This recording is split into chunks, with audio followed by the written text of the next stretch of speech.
Saludos. A continuación se expone el ejemplo 3 del capítulo Aplicaciones, sección Cadenas de Markov en Biología, del libro de James Ritchie Norris, Cadenas de Markov. Este modelo, que surge en la intersección entre la biología y las matemáticas, es resultado del trabajo de dos matemáticos, Sewall Wright y Ronald Fisher. En este ejemplo, se construye de la manera más simple posible la dinámica de herencia de alelos, que van de generación en generación. Para esto, vamos a suponer que nuestra generación es de un número fijo de individuos. Entonces, este número n es el mismo número de individuos que hay en el presente, es el mismo número de individuos que va a haber en generaciones futuras y que hubo en generaciones anteriores. Para cada generación vamos a pensar que hay m alelos. Algunos de estos son de tipo A mayúscula y otros son de tipo A minúscula. Alelo se refiere a las distintas maneras en que puede manifestarse un carácter o un gen. Aquí en esta ilustración tenemos a un individuo que puede manifestar de distintas maneras, en este caso el gen del color. Entonces, nuestro individuo podría manifestar distintos de 4 alelos posibles. 2 de estos van a ser tipo A mayúscula y 2 de estos van a ser tipo A minúscula, aunque no necesariamente vamos a tener la misma cantidad de alelos de un tipo que del otro. Esto varía. Vamos a pensar en nuestra generación actual como una generación en el tiempo n. Gracias a los laboratorios y distintos recursos científicos, podríamos conocer el número de alelos tipo A que hay en esta generación. Pero, si lo que a nosotros también nos interesara saber es el número de alelos en la generación posterior, para dicha pregunta es importante saber la manera en la que se están transmitiendo los alelos de una generación a otra. Entonces, en el ejemplo nos hacen la aclaración de que los tipos de alelos en la generación n+1 se encuentran mediante una selección aleatoria de los que hay en la generación inmediatamente anterior. Ahora bien, si llamamos a xn como una variable aleatoria que denota el número de alelos tipo A mayúscula en la generación n, entonces la sucesión de variables aleatorias con índices n mayor o igual que 0, esta es una cadena de Markov con probabilidades de transición iguales a la expresión que se encuentra aquí. Esto último quizá fue muy rápido. Enseguida mostramos las razones para llegar a dicha conclusión.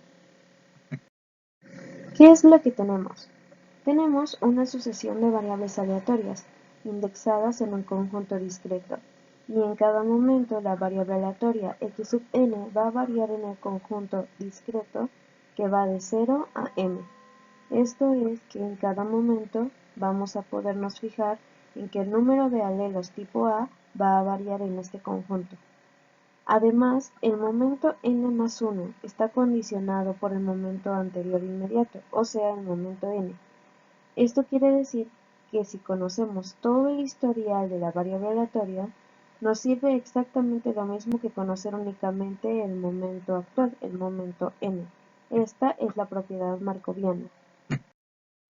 Con un poco de atención, se pudo apreciar que las probabilidades de transición mostradas anteriormente coincidían con las de una distribución binomial con ciertos parámetros. Recordemos que la distribución binomial nos ayuda a modelar un fenómeno en el cual se repiten n veces un experimento Bernoulli y nos interesa la probabilidad de ganar o de tener un éxito un cierto número de veces. Ahora, aquí imaginemos que tenemos i alelos en el momento n, del tipo A mayúscula. Para la generación siguiente, las probabilidades de heredar genes tipo A mayúscula es i sobre m, una manera de poner casos favorables sobre casos totales. Y esa probabilidad va a ser fija para cada uno de los m alelos. Esto es como girar m veces la ruleta de la suerte para ver cuántas obtendremos un alelo tipo A mayúscula y cuántas no. De esa manera, el éxito es obtener un alelo tipo A mayúscula. La probabilidad de ese éxito es I sobre M, y este ensayo se repite N veces. Entonces, nuestra variable aleatoria, si tenemos I alelos tipo A mayúscula, coincide con una distribución binomial de parámetros I sobre M, M. Además, si nos interesa conocer la probabilidad de pasar de estos I alelos tipo A mayúscula y en el siguiente paso tener J alelos tipo A mayúscula, pues esto sería lo mismo que evaluar la distribución cuando queremos que el número de éxitos sea igual a J.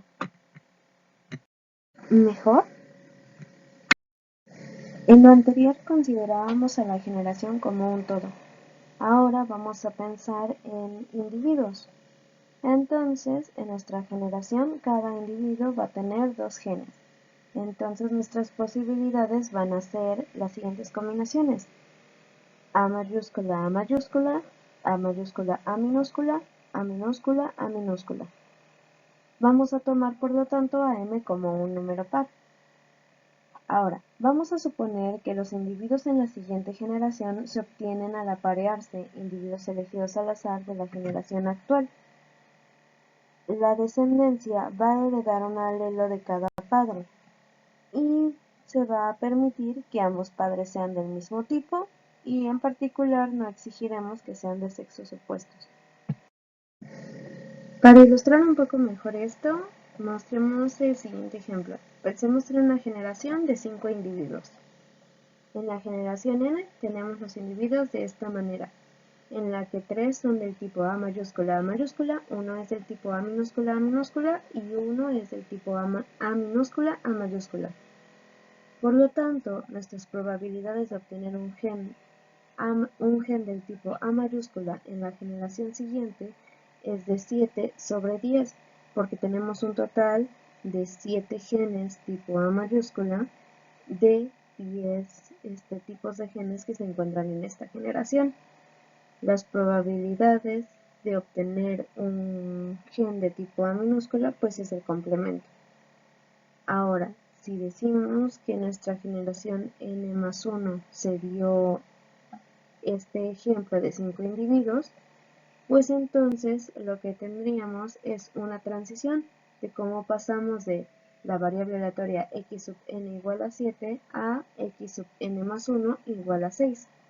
Aquí podemos notar lo siguiente, que para este proceso estocástico es irrelevante la estructura de pares, porque nada más está contando el número de genes tipo A, el número de alelos tipo A que se encuentran en una generación y en otra.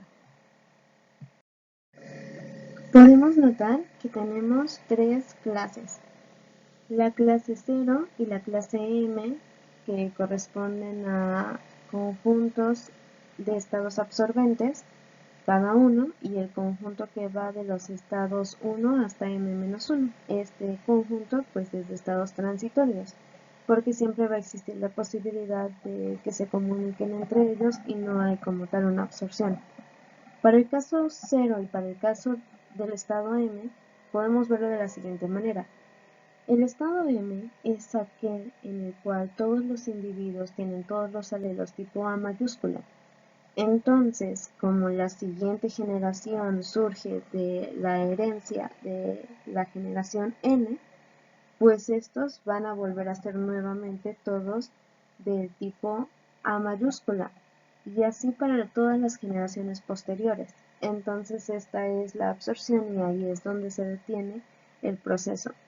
Por otro lado, si tuviéramos que alcanzamos el estado 0, aquel en el cual ya no hay ningún alelo tipo A mayúscula, quiere decir que en su defecto todos son tipo A minúscula. Y tenemos una situación análoga a la descrita anteriormente. Por el tipo de herencia o la dinámica de herencia que existe, ya no hay manera de salirse de ese bucle. Al tener una cadena de Markov con estados absorbentes, se vuelve importante o interesante saber el tiempo esperado o las probabilidades de alcanzar alguno de estos estados absorbentes. Por ejemplo, alcanzar el estado M.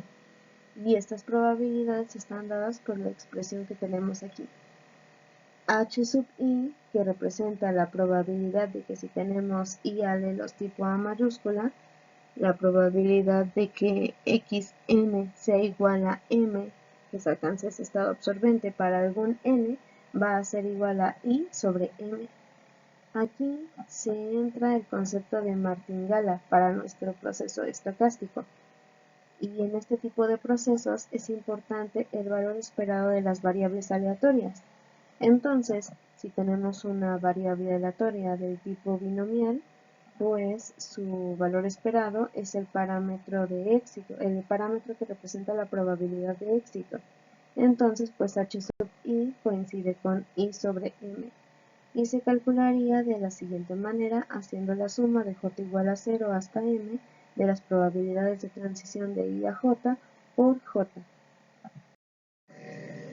De acuerdo a este modelo y a lo que sabemos de cadenas de Markov, la existencia de estados absorbentes nos dice que eventualmente llegaremos a ellos. Entonces, interpretado es que eventualmente la diversidad genética desaparece y en algún momento todos tendrían que ser de un tipo o de otro. Recurrimos a la siguiente expresión del valor esperado del tiempo de llegada, con P que está en el intervalo cerrado 0,1 y mientras que m tiende a infinito. Entonces, esto lo que nos está diciendo es que en poblaciones grandes la diversidad no va a desaparecer de manera rápida.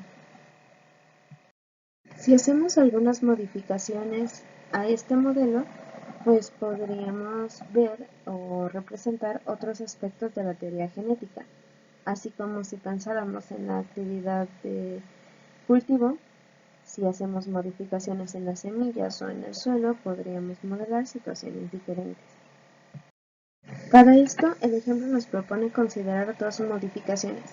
En primer lugar, podríamos pensar que los tres tipos genéticos A mayúscula, A mayúscula, A mayúscula, A minúscula y A minúscula, A minúscula tengan una ventaja selectiva relativa.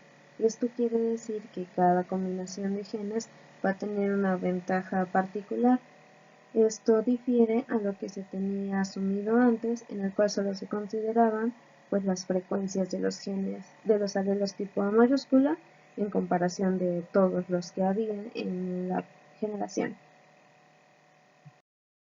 Hace un momento se mostró que estas ventajas selectivas relativas estaban representadas por las letras alfa, beta y gamma. Entonces, si nos fijamos en las probabilidades de obtener cada una de las combinaciones genéticas que habíamos descrito anteriormente, pues esta tabla nos muestra que, por ejemplo, la combinación genética A mayúscula ocurre con una probabilidad de alfa multiplicada por i sobre m por i sobre m. Este término, este factor, pues viene de la regla de multiplicación de probabilidades y de manera análoga ocurre con las combinaciones genéticas A mayúscula, A minúscula y A minúscula, A minúscula. Se ponen ahí como factores pues estos términos de ventaja selectiva relativa. Y pues estas serían las probabilidades de esas combinaciones. Lo que a nosotros nos interesa son las probabilidades que favorecen a la obtención de un alelotipo A mayúscula. Y por eso esta probabilidad viene dada por la siguiente fracción, por el siguiente cociente, en el cual podemos observar que nuestro numerador corresponde a aquellas probabilidades que favorecen obtener un alelotipo A mayúscula, que es cuando obtenemos la combinación genética de doble A mayúscula, y una mitad de aquella combinación que nos incluye solo un alelotipo A mayúscula. Todo eso dividido entre la probabilidad de obtener cada una de las combinaciones. Y renombramos a esta nueva probabilidad de éxito como psi sub i. De modo que nuestras probabilidades de transición siguen correspondiendo a un modelo binomial, pero el parámetro P o el parámetro de éxito es cambiado, sustituido por lo que obtuvimos anteriormente como psi sub i, y queda de la siguiente manera. Ahora vamos a considerar una segunda modificación.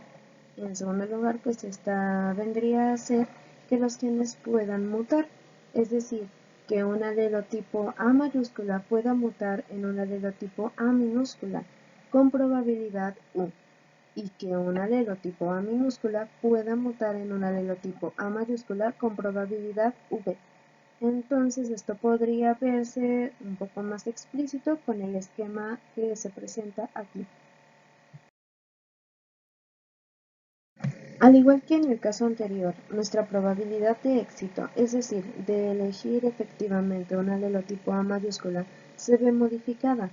Así que para verlo un poco mejor, construimos la siguiente tabla, en la cual en la primera columna, tenemos A mayúscula, A minúscula, y en la primera fila tenemos el operador flecha, A mayúscula, A minúscula.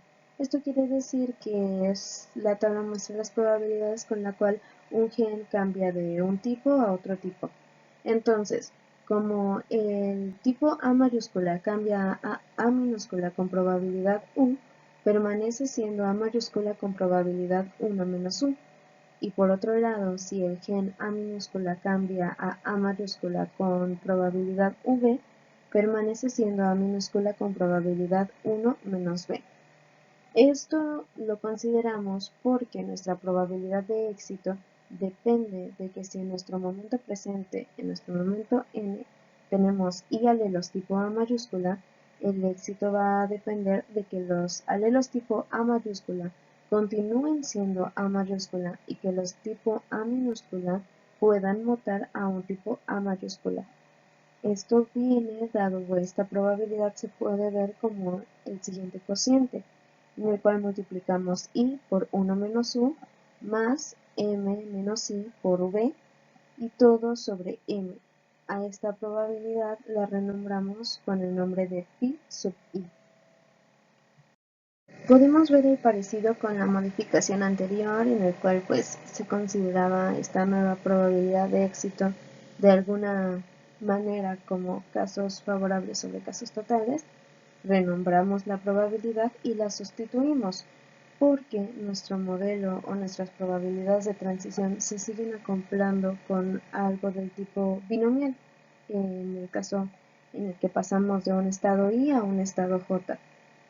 Ahora bien, si U y V, las probabilidades de mutación, son mayores que 0 alguna de las dos, entonces 0 y M ya no se vuelven estados absorbentes, porque si nos encontramos en el caso donde ya todos son del tipo A mayúscula, existe la probabilidad de que se salgan de ese estado y se conviertan en tipo A minúscula.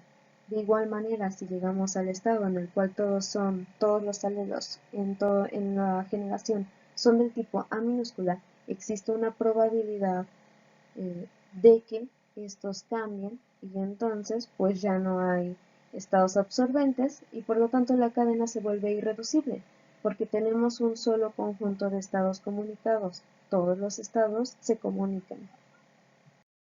De modo que ya no ponemos la atención en alcanzar un estado absorbente, pues este ya no existe, y en su lugar nos fijamos en la media de una distribución invariante pi. El ejemplo en el libro nos ofrece el cálculo que se realiza para esta media. Entonces seguimos las expresiones en la que μ es igual a la sumatoria de i igual a 0 hasta m de i por pi sub i.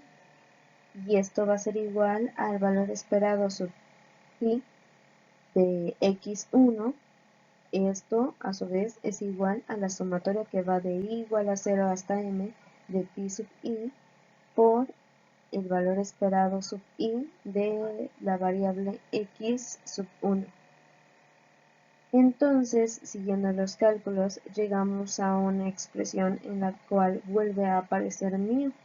ya una vez hecha la operación de la suma. De ese modo se procede a poner los términos, a agrupar μ y a despejarla. Finalmente, esta media termina constando del cociente de m por v, todo sobre u más v. A continuación se muestra un ejemplo de una implementación que se hizo del modelo Gray-Fisher. Se toma como referencia un recurso disponible en Internet en el cual se hace la programación de este modelo utilizando Python. Entonces utilizamos aquí Anaconda Navigator y abrimos particularmente la opción de Jupyter Notebook. A continuación se muestran las primeras líneas del código. Se utiliza la librería NumPy, la cual nos permite acceder a funciones, a arreglos, matrices y otros recursos. Las líneas que conforman a la definición de la generación y al reproducir estas simulaciones se hizo sin ningún problema, aunque cabe aclarar que este ejercicio aún requiere de mayor interpretación, porque hasta el momento lo único que podemos exponer es que el ejercicio fue resultando de manera adecuada. Los parámetros o las definiciones que hace al inicio es que tenemos una generación de 5 individuos y la simulación se hace para 2 generaciones más, además de que nos reproduce las siguientes gráficas. Este último ejercicio, esta última implementación, aún requiere más trabajo de interpretación para exponerlo de manera más satisfactoria. Sin embargo, aquí concluye nuestra presentación y agradecemos su atención.